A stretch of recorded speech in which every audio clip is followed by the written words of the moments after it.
Good morning children. आज हम पुस्तक रिमझिम का पाठ 6 चिट्ठी का सफ़र पढ़ेंगे। तो चलिए शुरू करते हैं। चिट्ठी का सफ़र। आज अपनी 10-12 साल की ज़िंदगी में तुमने कुछ पत्र तो लिखे ही होंगे। वे पत्र अपने सही पते और समय पर किस तरह पहुँचे होंगे, यह बहुत सी बातों पर निर्भर करता है। जैसे कि चिट्ठी किस स्थान से किस स्थान पर भेजी जा रही है, संदेश पहुंचने की कितनी जल्दी है, तुमने पूरा और ठीक पता लिखा है कि नहीं, तुमने उस पर डाक टिकट लगाया है कि नहीं आदि। अब प्रश्न यह उठते हैं कि आखिर चिट्ठी पर डाक टिकट लगाया ही क्यों जाए? पूरे और ठीक पते से क्या मतलब है? ज़रूरत पड़ने पर संदेश को जल्दी कैसे पहुंचाया जाए? स्थान बदलने से चिट्ठी के पहुंचने पर क्या असर पड़ता है?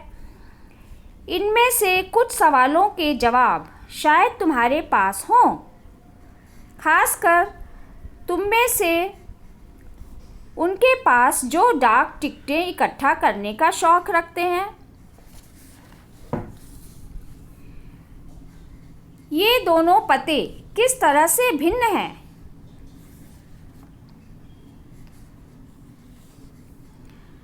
गांधी जी को भेजे गए पत्र में पते की जगह पर लिखा है महात्मा गांधी, जहाँ हो वहाँ वर्धा, जबकि लिफाफे पर इमारत या संस्थान से लेकर शहर तक का नाम लिखा हुआ है। पते में सबसे छोटी भौगोलिक इकाई से शुरू करके बड़ी की ओर बढ़े हैं।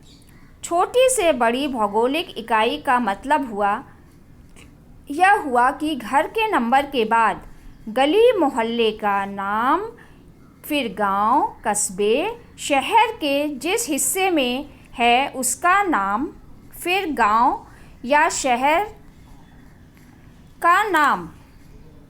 शहर के नाम के बाद लिखे अंक को पिन कोड कहते हैं।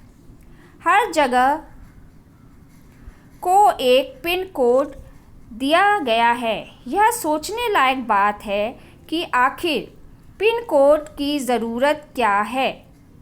हमारे देश में अनेक ऐसे कस्बे, गांव, शहर हैं जिनके नाम एक जैसे हैं। पते के बाद पिन कोड लिखने से गंतव्य स्थान का पता लगाने में डाक छांटने वाले कर्मचारियों को मदद मिलती है और पत्र जल्दी बांटे जा सकते हैं। अब आप जानिए पिन कोड क्या है। पिन कोड और पिन कोड की शुरुआत कब हुई?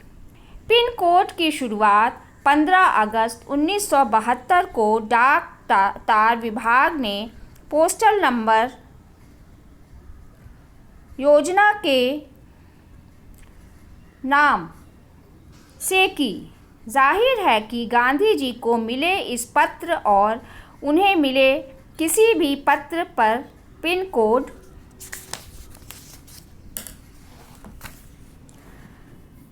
का इस्तेमाल नहीं किया गया था। फ़र्क सिर्फ पिन कोड का ही नहीं है।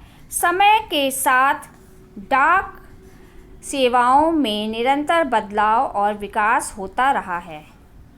बहुत पुराने समय में कबूतरों के द्वारा संदेश भेजे जाते थे। जब संदेशवाहक कबूतरों की बात हो रही है तो उन इंसानों की बात कैसे न हो जो ऐसे समय से डाक पहुंचाने का काम करते रहे, जब संचार और परिवहन के साधन बेहद सीमित थे। बात हो रही है उन हरकारों की जो पैदल ही आम आदमी तक चिट्ठी पत्री पहुंचाने का काम करते रहे। राजा महाराजाओं के पास घुड़सवार हरकारें हुआ करते थे। हरकारों को न सिर्फ हर तरह की जगहों पर पहुंचना होता था, बल्कि डाक की रक्षा भी करनी होती थी। डाकू लुटेरों व जंगली जानवरों की चपेट में आने का डर हमेशा बना रहता था।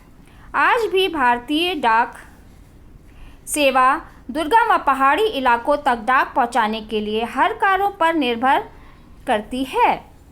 जम्मू कश्मीर के लद्दाख खंड में पद्म जैसे कई जगह हैं जहां हर कारें डाक पहुंचाते हैं। आजकल तो संदेश भेजने के नए नए और तेज़ साधन आसानी से उपलब्ध हो गए हैं। डाक बांटने में हवाई जहाज़, पानी के जहाज़ और जाने कौन कौन से साधन इस्तेमाल किए जा रहे हैं।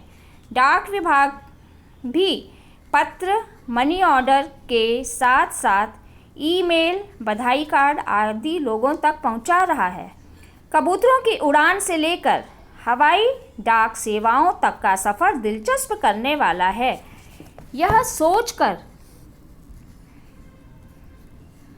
आश्चर्य होता है कि कबूतर जैसा पक्षी संदेशवाहक भी हो सकता है। कबूतर की कई प्रजातियां होती हैं और ये सभी संदेश लाने ले जाने का काम नहीं कर सकती। गिरहबाज या हूमर वह प्रजाति है जिसे प्रशिक्षित करके डाक संदेश भेजने के काम में लाया जाता है। आखिर कबूतर अपना रास्ता ढूंढ कैसे लेता है?